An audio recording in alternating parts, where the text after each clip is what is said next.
মোমোর দোকান থেকে আমরা বেরিয়ে গেলাম চিকেন আনতে। রাত্রে হবে চিকেন, কাকিমা বলেছিল চিকেন আনতে, তাই রাস্তায় যেতে যেতে একটা ফার্নিচারের দোকান দেখে পিয়ার এই আলমারিটা কিন্তু খুব পছন্দ হয়েছে, হোয়াইট কালারের। তার দামটা একটু শুনে নিলাম, তো দামটাও বেশ ভালোই ছিল, ওই 20,000 মতো বলেছিল। তারপর আমরা গেলাম একটা চপের দোকানে।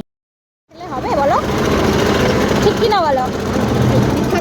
মানে বাঁকুড়ার চপ বিখ্যাত, বাঁকুড়ার চপ না খেলে হবে? দেখাচ্ছে আমার কেমন কেমন কেমন।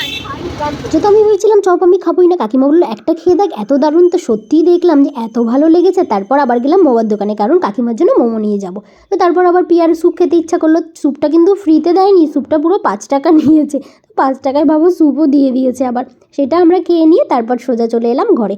রাত্রে হয়েছিল চিকেন কষা, আর হয়েছিল রুটি, আর ছিল মিষ্টি। তো সেটা দিয়ে আমরা ডিনারটা করে শুয়ে পড়লাম। তো তোমাদের কেমন লাগলো সেটা অবশ্যই জানিও। বা বাই।